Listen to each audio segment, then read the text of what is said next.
All right, welcome. Today, we are going to talk about something that might just completely flip how you think about learning. It's this idea that moves us away from those super rigid lesson plans and helps us see the hidden potential that's, well, everywhere. We're talking about the power of affordance theory. So, let me just kick things off with a question for you. Think about this for a second.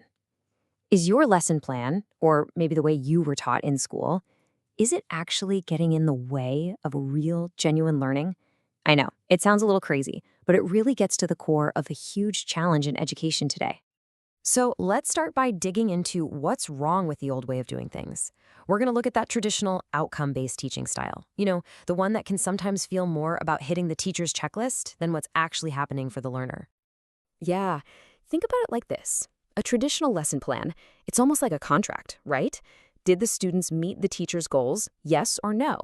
But that approach, as neat and tidy as it seems, can completely miss what's actually going on inside a student's head. Those messy, unexpected moments where the real light bulb goes on? It ends up putting the plan before the person. Okay, so how do we start to see what we're missing?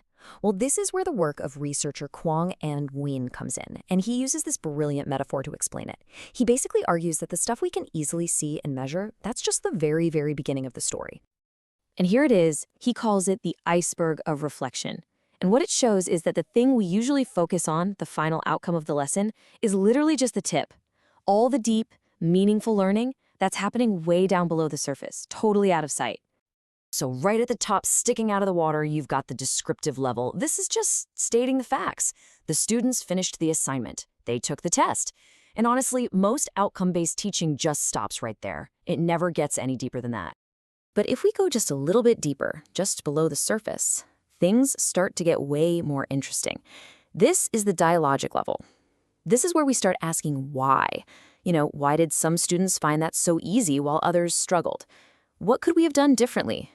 We're actually starting to look for connections and causes here.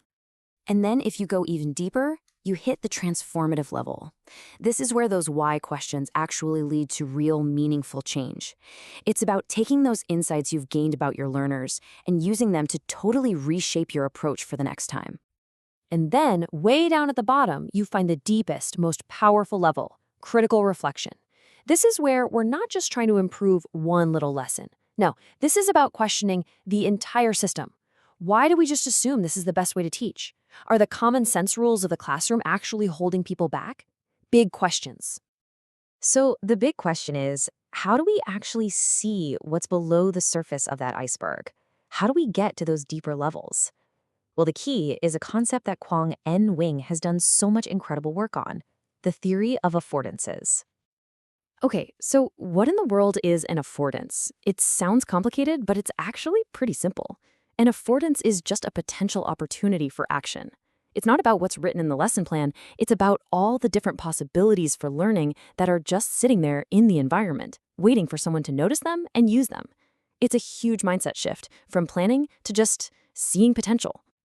And to make this super clear, here are a few examples from Nguyen's research. A positive affordance could be, an unexpected chance to practice your speaking skills with someone. But, and this is key, there are also negative affordances, which we can think of as inhibitions.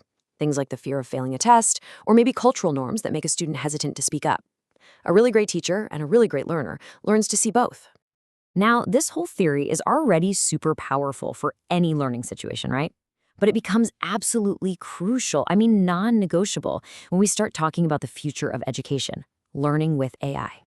Which, of course, brings up a massive question. How does this whole affordance theory work when there isn't a human teacher in the room planning a lesson? What happens when it's just you, the learner, and a super powerful AI like ChatGPT? Well, to answer that exact question, Kwong and Nguyen teamed up with another researcher, Dung Don T, and together they developed this really groundbreaking new framework. It's designed specifically to help us understand how learning actually happens with AI.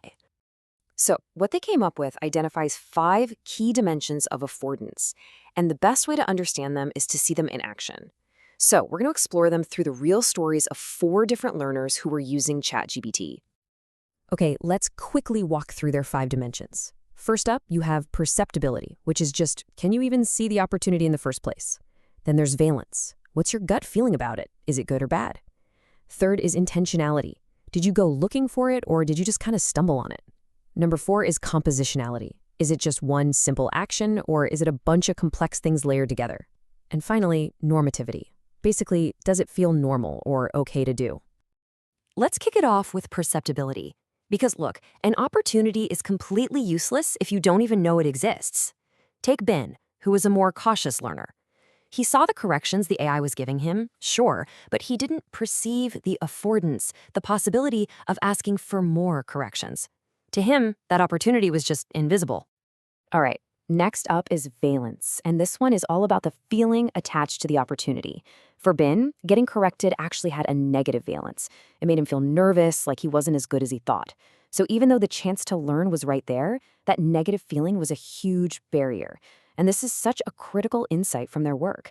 How we feel about something totally dictates whether or not we'll learn from it. Now let's contrast Ben with An, who was a really proactive learner. This is a perfect example of intentionality.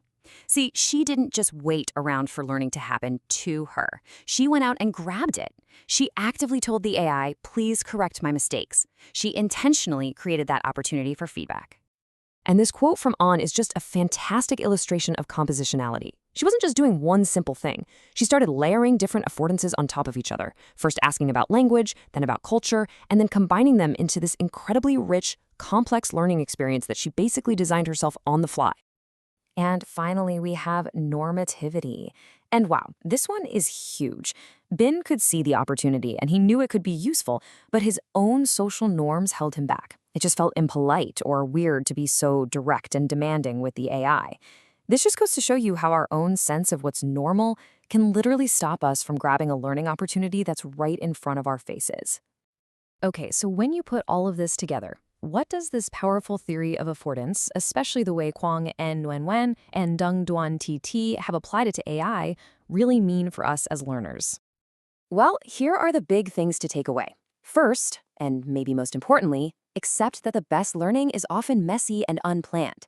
Second, start training yourself to look for those hidden opportunities, those affordances that are everywhere.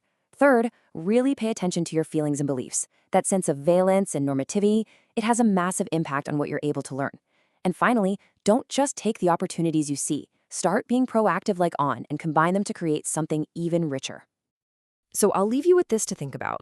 What hidden learning opportunities are all around you right now, at your job, in your hobbies, even in your daily conversations, just sitting there waiting for you to notice them and take action?